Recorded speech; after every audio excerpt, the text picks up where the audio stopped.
Yang juga jadi sorotan saudara, putusan Komisi Informasi Pusat menyebutkan bahwa ijazah yang digunakan Jokowi untuk mendaftar Pilpres merupakan informasi terbuka untuk publik. KPU diminta memberikan informasi tersebut kepada pemohon atau masyarakat. Komisi Informasi Pusat (KIP) mengabulkan seluruh gugatan Bonatua Silalahi yang meminta ijazah yang digunakan Joko Widodo mendaftar Pilpres ke KPU. Ketua Majelis KIP, Handoko Agung Sabutro menyatakan ijazah Jokowi termasuk informasi terbuka untuk publik. Karena itu, KIP meminta KPU untuk memberikan ijazah Jokowi pada pemohon. Memutuskan menerima permohonan untuk seluruhnya.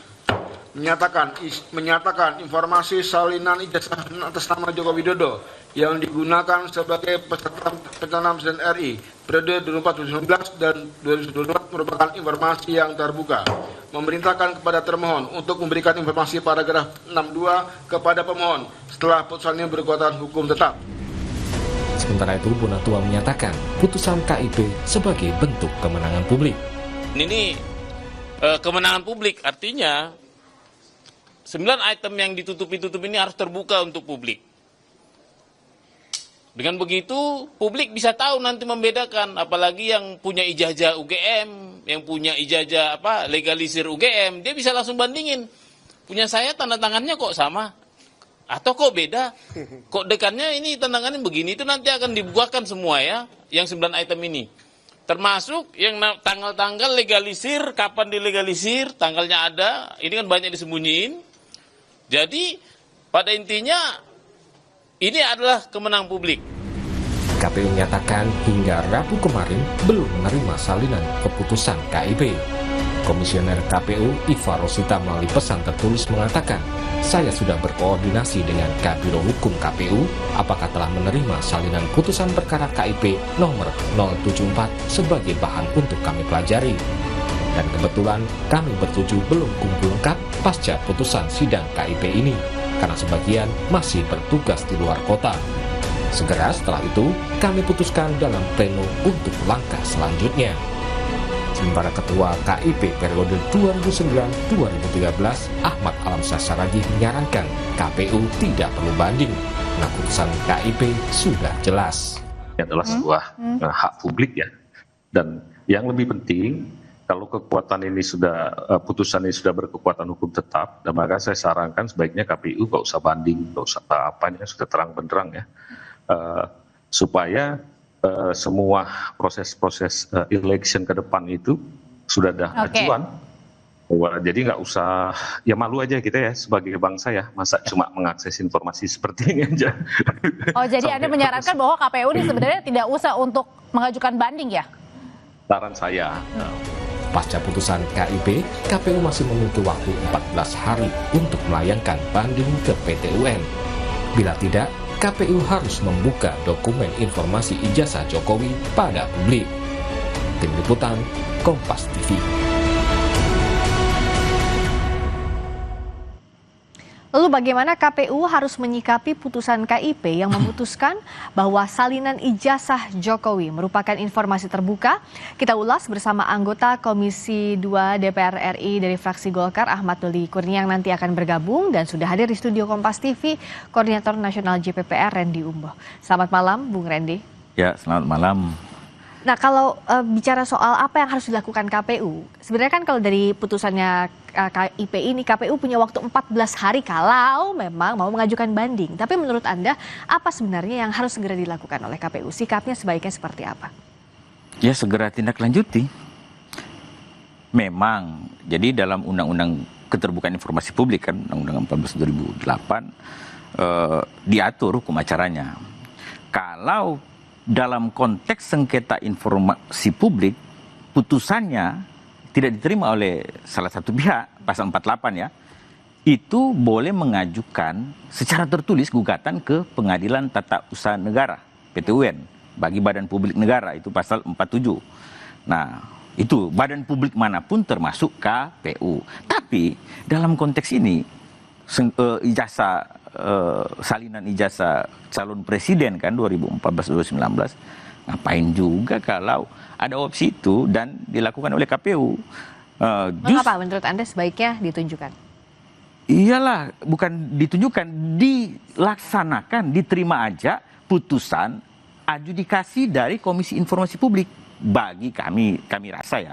Tapi instrumen hukum itu ada. Nah, itu 14 hari setelah putusannya diterima oleh KPU. Salinannya ya. Salinannya. Walaupun saya cek di website juga KIP belum ada itu. Padahal sebetulnya Badan Informasi Publik ini kritik juga buat KIP, harusnya saat dibacakan saat itu juga langsung diupload di websitenya. Ya, kita minta informasi ke berbagai pihak, tidak diberikan juga itu. Jadi sebagai lembaga informasi publik harus cepat dong. Nah, dalam konteks tadi, pertanyaan tadi, kami rasa bahwa tindak lanjut saja, nggak usah ada gugatan keberatan lagi ke PT UN tadi untuk kasus ini. Kan hanya yang diminta ditunjukkan apa? Salinan, berarti fotokopi kan? Ya. Fotokopi ijazah calon presiden Pak Jokowi di tahun 2014 dan 2019. Fotokopi. Nah, yang diberikan saat ini kan dan yang dimiliki oleh pemohon informasi publik itu sudah dijelaskan tadi, ada di cuplikan kan? Oh, diberikan tapi ditutup beberapa item, nomor ijazah lah, nomor induk mahasiswa lah, dan tanda tangan dan lain sebagainya. Ada kurang lebih 9 item. Jadi diberikan saja, kan hanya salinan. Kalau dilakukan gugatan sebagaimana pasal 4748 Undang-Undang 14 2008 keterbukaan informasi publik tadi, justru publik, masyarakat akan bertanya-tanya, ada apa ini? Justru orang berpikir, wah ini something wrong ini dengan ijazah, iya kan?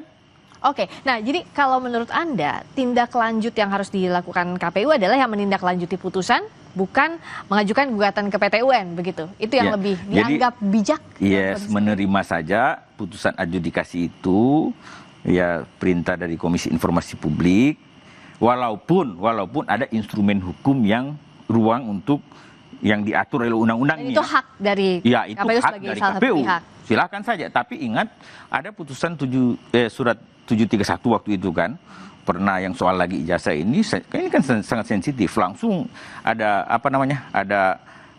dicabutkan surat itu. Jadi intinya bahwa kami melihat ini masalah karena sudah membuat keresahan publik dan lain sebagainya, penuh kecurigaan, orang masing-masing punya keyakinan, ya kan, keyakinan soal ijazah ini apakah dalam tanda petik bukan nggak usah pakai tanda petik deh, asli atau palsu, ya kan, masing-masing punya keyakinan. Apalagi itu ini kan memecah kan publik, memecah pemilih, ini kan kondisinya memecah rakyat saat sedang panas soal kasus ijazah yang belum selesai. Nah, meskipun ini ranahnya di KIP, tapi sebenarnya apa yang menurut Anda akan muncul di persepsi publik jika KPU memutuskan untuk mengambil gugatan dalam waktu 14 hari ini? Wah, itu tadi yang saya bilang. Orang berpikir ini something wrong, ada masalah yang sangat serius justru ini. Nah, iya kan? Kenapa demikian? Kenapa bisa jadi persepsi ada something wrong tadi itu? Iya, karena kan ini kalau saya untung ada Kompas kan, kita nonton live-nya kan, yang pembacaan putusan itu kan yang diputuskan yang untuk kasus ini ya, Bonatua kan memberikan salinan fotokopi, iya kan, yang dilegalisir ijazah calon presiden. Nah, kalau sebetulnya kami berpandangan begini, yang namanya persyaratan kayak ijazah itu kan ngapain juga disembunyikan, diberikan aja, ya kan, diberikan aja. Nah, KPU dalam konteks ini kan pelaksana undang-undang, semua undang-undang, termasuk dalam konteks ini ada putusan adjudikasi daripada Komisi Informasi dan menyatakan bahwa ya ini bukan informasi yang dikecualikan. Bukan informasi yang dikecualikan. Nah, berarti logikanya kalau bukan informasi yang dikecualikan, apa? Ini informasi publik. Nah, kalau informasi publik kan ini free access, ya kan, bisa diakses atau diminta siapapun pemohon informasi publik. Itu asasnya, asas ada di pasal 3, pasal.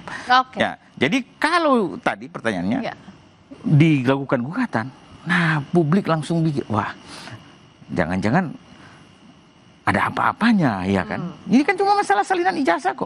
Bukan soal asli atau palsunya ijazah. Tapi salinannya saja yang dimintakan. Yang diberikan oleh calon presiden waktu 2014 mencalonkan diri dan 2019. Ya. No problem, karena kan ini election pemilihan umum kan Sudah selesai. urusan publik dan sudah Oke. selesai dan tidak juga berakibat hukum dalam konteks apakah membatalkan presidensinya Pak Jokowi dari 2014 2019 sampai 2000 enggak kan, enggak ada, iya kan, tidak berdampak hukum. Justru yang terjadi adalah keresahan publik kalau KPU misalnya menindaklanjuti, melakukan keberatan tertulis berdasarkan pasal 4748 tadi. Oke, saya tanyakan ke Bung Doli. Selamat malam, Bung Doli. Malam, Fris. Nah, kalau dari Bung Doli, apakah memang, ya meskipun itu haknya KPU ya, kalaupun mau melakukan gugatan dalam waktu 14 hari ini ke Petun. Tapi kalau tadi Bung Randy bilang dari JPPR, ya sebaiknya agar tidak menimbulkan persepsi ada something wrong di balik ini, ditunjukkan saja salinan sesuai dengan putusan dari KIP. Apakah Anda sepakat demikian, Bung Doli? Iya, saya kira kita kembalikan saja kepada peraturan perundangan yang berlaku ya. Nah, di sini kan memang KIP itu diberi kewenangan untuk melakukan jawaban terhadap permohonan dan kemudian sudah diputuskan. Nah, keputusannya itu adalah bahwa soal salinan ijazah itu adalah informasi yang terbuka terhadap publik gitu. Nah, tentu kan saya kira itu mengikat, walaupun kemudian ada tahapan berikutnya dimungkinkan orang untuk melakukan gugatan dan seterusnya. Nah, itu kembali ke KPU saja. Tapi menurut saya sih sebetulnya sama ya, karena memang ini sebuah keputusan yang memang sudah diatur dalam peraturan perundangan kita, dan itu tentu harus dihormati. Nah, kalau kemudian ada masyarakat yang ingin meminta penjelasan atau informasi itu ke KPU, ya saya kira memang itu juga hak dari masyarakat kita, dan tinggal KPU-nya saja ini. Dan menurut saya betul tadi bahwa kalaupun ini ada pihak atau kelompok masyarakat yang meminta, ya kan nggak ada soal juga sebetulnya untuk bisa ditunjukkan informasi itu gitu. Ya, apakah dengan ini juga harus ada revisi ke depannya soal peraturan perundang-undangan? Ya harus dibuka ijazah tidak hanya presiden, tapi juga berbagai jenjang kepala daerah atau bahkan juga anggota DPR. Apakah harus sejauh itu? Kita bahas usai jeda di Sapa Indonesia Malam.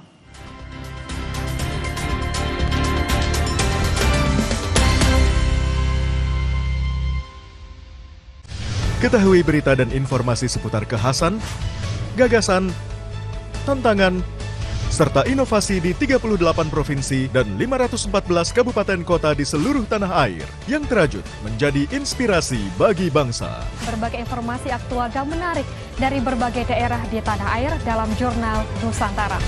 Ikuti Jurnal Nusantara setiap hari pukul 6:30 pagi, live di Kompas TV.